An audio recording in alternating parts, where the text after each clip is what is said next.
Second question में आपसे क्या पूछा है। 2 क्वेश्चन है और दोनों एमसीक्यू टाइप क्वेश्चन है। क्या पूछा है देखिएगा। पूछा है कि choose the correct choice in the following and justify. आपने क्या करना है, करेक्ट ऑप्शन फाइंड करना है। अब करेक्ट ऑप्शन का मतलब डायरेक्ट आपको टिक नहीं मारना है, आपको सॉल्व करके दिखाना है कि भाई जो हम ऑप्शन चूज कर रहे हैं क्या वही हमारा आंसर है। कहीं एग्जाम में ये गलती नहीं कर देना। ये एमसीक्यू क्वेश्चन नहीं है, ये क्या है, इसको सॉल्व करके दिखाना है क्योंकि उसने आगे जस्टिफाई लिखा हुआ है।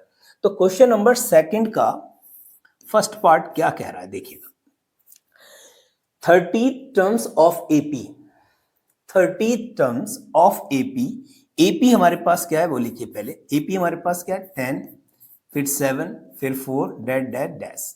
और कह रहे हैं जो 30 टर्म है यानी कि n की वैल्यू कितनी है बेटा 30। बहुत ध्यान से समझिएगा क्योंकि उसने कहा है कि ये जो हम सीरीज लेके जाएंगे ये 30th तक जाएगी, 30 प्लेस तक। तो जो 30 होगा वो n की वैल्यू होगी। तो यहां पर सोचो कि जरा a हम निकाल सकते हैं नहीं, a कितना है 10। अच्छा जब a निकाल लिया तो d कितना है, क्योंकि हमको पता है कि ये किसमें है, ये हमारी एपी में अर्थमेटिक प्रोग्रेशन है। तो d क्या होगा, डिफरेंस होगा, यानी कि 7 में से इस 7 में से इस 7 में से 10 जाएंगे, कितना बचेगा -3। तो हमारे पास देखिए a आ चुका है, हमारे पास d आ चुका है, हमारे पास n आ चुका है। हमको निकालना है an क्योंकि 30th टर्म निकालना है। तो an इक्वल क्या हो जाएगा a plus n minus 1 into D. Formula अभी भी वही चल रहा है, कुछ भी प्रॉब्लम होनी नहीं चाहिए। a की वैल्यू कितनी है 10 प्लस n कितना है चेक करो 30, तो यह हो गया 30 माइनस 1 और d कितना है -3। यहां हो जाएगा आपके पास 30, यहां हो जाएगा बेटा देखो ध्यान से 29 और यहां हो जाएगा माइनस का 3। तो ये तो 10 ऐसे ही रहेंगे, इससे मल्टीप्लाई करो फटाफट।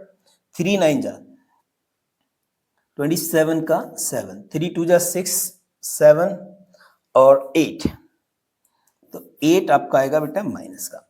अब जरा इसको हम सब्ट्रैक्ट करेंगे तो माइनस का 77 आ रहा है। आंसर आपके पास हो गया बेटा ए एन इक्वल हो गया -77।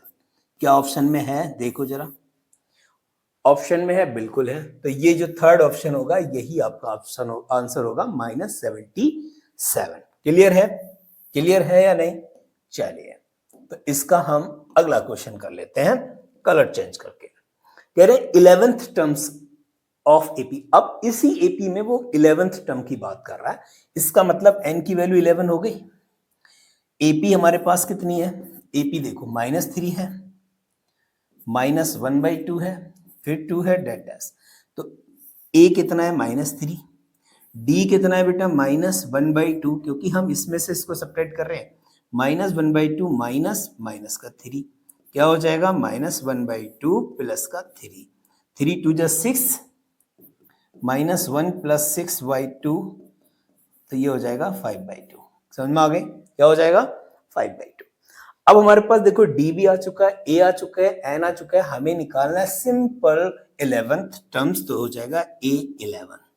क्या हो जाएगा A11। अब मैं इसको शॉर्ट करूंगा, देखिए शॉर्ट कैसे करेंगे। तो 11th जब टर्म्स आपसे पूछा है तो हमारे पास वैल्यू क्या होगी A प्लस 10D। क्या होगा A प्लस 10D, एक कम लिख लेते हैं बस, ठीक है। हमने फॉर्मूला लगाने की जगह हमने डायरेक्ट इसको सॉल्व करके लीजिए। अब A की वैल्यू क्या थी -3 प्लस 10 और D कितना है, D है आपके पास 5/2, ठीक है। अब देखिए 2 से ये कैंसिल हो जाएगा नहीं, 2 5 जा 10, तो हमारे पास बचेगा -3, 5 5 जा 25 और 25 में से देखिए माइनस का 5 जाएगा तो बचेगा 22, वो भी पॉजिटिव।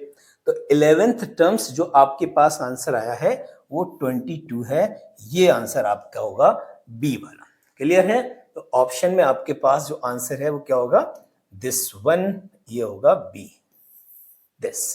क्लियर है, आई थिंक ये भी दोनों क्वेश्चन क्लियर हो गए होंगे, डाउट नहीं बचा होगा क्योंकि इसमें बहुत आसानी से समझ रहे हैं हम।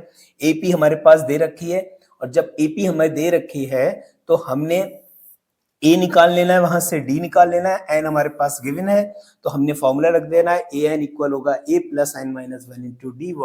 वैल्यू हमने पुट करी और हमको ए एन मिल चुका है। सेम चीज यहाँ पर भी हमने अप्लाई किया। आई होप क्लियर हो चुका होगा।